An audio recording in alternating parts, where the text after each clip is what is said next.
berita. Oleh karena kita selaku umat Islam, umat Nabi Muhammad SAW,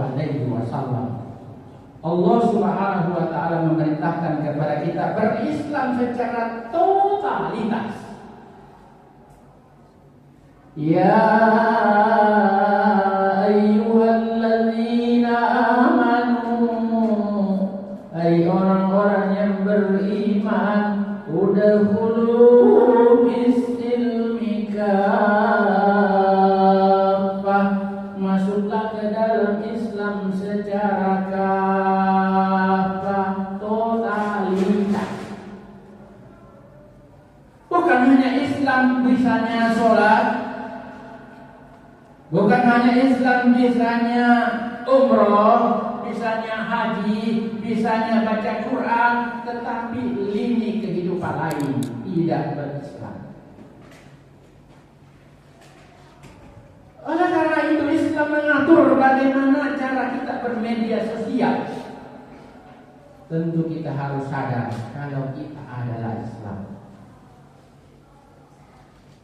Kalau kita Islam, tentu ada rambu-rambu seorang Muslim. Apa yang harus kita lakukan? Ada aturan yang mengatur kita, ada perintah dan ada larangan. Kalau perintah kita lakukan, insya Allah akan diganjar berupa pahala oleh Allah Subhanahu wa taala.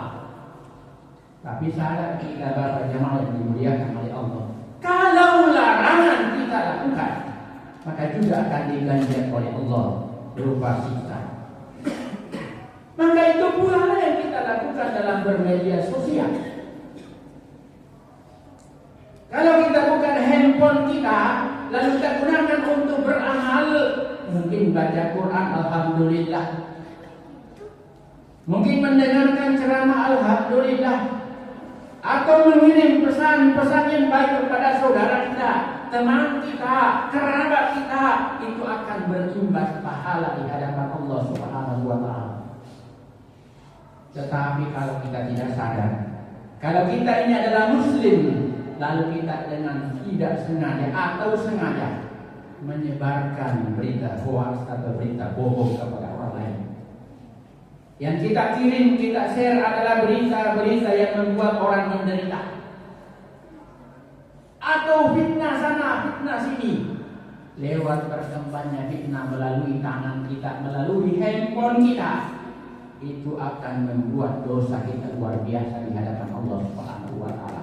Dan Islam sangat melarang orang-orang seperti itu. Karena itu adalah termasuk orang yang melanggar larangan-larangan Allah Subhanahu wa taala. Oleh karena itu jemaah yang dimuliakan oleh Allah Subhanahu wa taala, Allah mengajak kepada kita berislam secara totalitas. Bukan hanya sholat, bukan hanya puasa, bukan hanya zakat, bukan hanya berinfak, bukan hanya baca Quran, tetapi bagaimana bentuk seluruh aktivitas kehidupan kita isi dengan kehidupan dan nilai-nilai Islam. Maksudnya apa jemaah yang dimuliakan oleh Allah Subhanahu wa taala? Jangan kita Islam ketika kita lagi sholat. Setelah sholat kita bukan Islam lagi. Itu bukan totalitas namanya. Lagi menonton yang dilarang oleh Allah Subhanahu wa taala, itu bukan Islam totalitas. Makanya sadarkan diri kita, kalau kita mempunyai visi misi kehidupan dunia akhirat bahagia, maka seyogyanya perintah Allah kita lakukan, larangan Allah Subhanahu wa taala kita tinggalkan. Sebab kenapa? Peluang kita untuk melakukan dosa di hadapan Allah Subhanahu wa taala sangat terbuka lewat melalui media sosial. Kita buka handphone kita, mungkin di atasnya ceramah yang kita tonton, tapi di bawahnya apa yang kelihatan. Kalau kita tidak percaya kepada Allah Subhanahu wa taala, kita tidak sadar kalau ada Allah mengawasi kita, melihat kita, mungkin kita akan terjerumus kepada hal-hal yang dilarang oleh Allah. Tetapi kalau kita berislam dengan benar, kita sadar kalau ada Allah melihat kita, tidak ada tempat yang lolos dari pantauan Allah Subhanahu wa Ta'ala. Allah ada di masjid, ada di jalan, ada dimanapun. Kenapa? Karena Dia adalah Maha segala-galanya. Inilah yang harus kita tanamkan pada diri kita masing-masing sebagai Muslim yang sejati. Jangan kita beranggapan saya sudah berdoa, tetapi perbuatan kita tidak menunjukkan kalau kita adalah umat atau hamba Allah Subhanahu wa Ta'ala.